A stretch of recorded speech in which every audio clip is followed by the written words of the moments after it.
Welcome to Arise Community TV.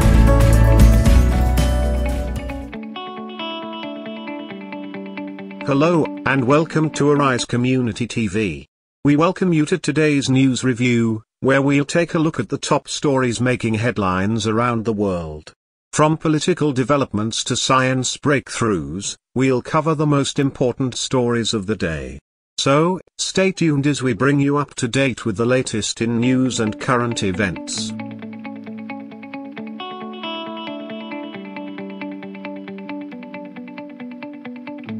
Now for the headlines. Ghanaians laud government's response to COVID-19 but say funds were lost to corruption. We must invest in crucial infrastructure, Bawumia to African leaders. Gold for oil deal employed by key players in government to enrich themselves, Alex Mould. This and many more on Arise Community TV.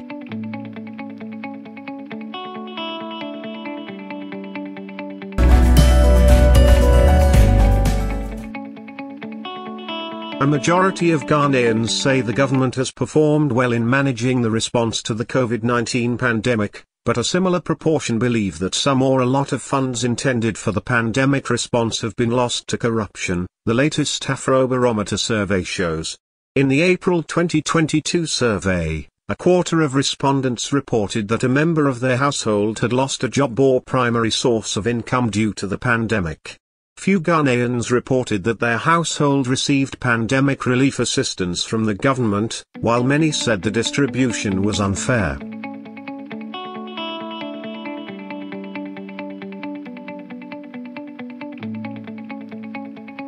Former Chief Executive Officer, CEO, of the Ghana National Petroleum Commission, GNPC, Alex Mould is concerned that some persons in government are using the gold for oil deal as a means to enrich themselves.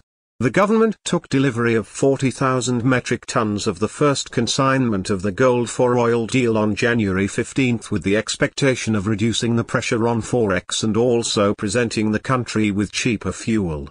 According to him, the deal is only employed by key players that control government to take a share of the gold and petroleum industries. Thus, these beneficial players, soon to be identified, are taking market share in both gold exports and petroleum products imports under the guise of government policy using government institutions and even the regulators of these sectors, he added. He finds it important that the bidding process be open and transparent.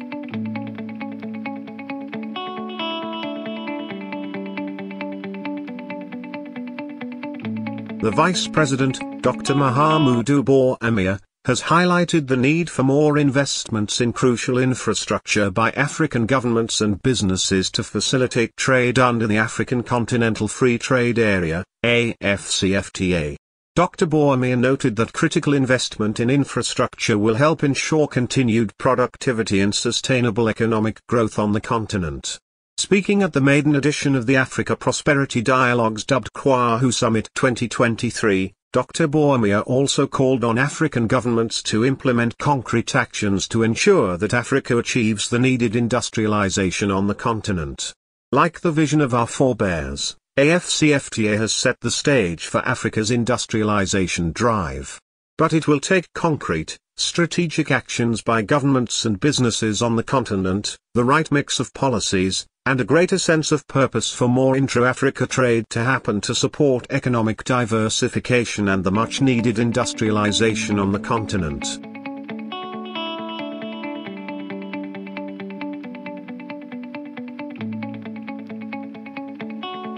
Tullow Oil says it will continue to engage with the government of Ghana to resolve a dispute over a $300 million tax bill. The oil producer revealed the tax bill from the Ghana Revenue Authority, GRA, its latest trading update ahead of its 2022 full-year results in March. The company said it had received both revised and new tax assessments from the GRA to pay further tax on historical trading, but it believes these are without merit. Cash taxes are expected to be in excess of $300 million in 2023, at $80/barrel, as historical capital allowances in Ghana will have been fully utilized in the first quarter of 2023. Tullow has received both revised and new tax assessments from the Ghana Revenue Authority throughout 2022, with these assessments not resulting in an increase to the overall exposure previously disclosed, the trading update reads.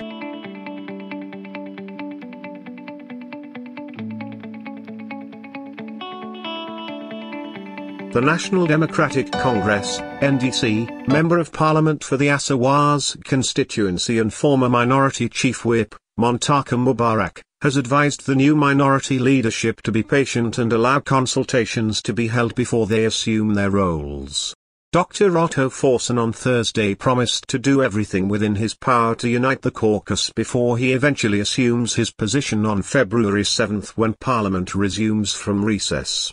But addressing the press on Thursday, Montaka Mubarak said the new leadership should be patient and allow consultations to take place between the minority caucus and the party executives.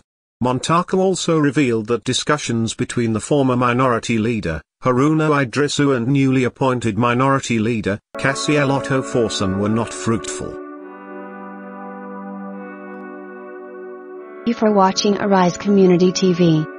Please subscribe to our channel to receive notifications anytime we upload new videos.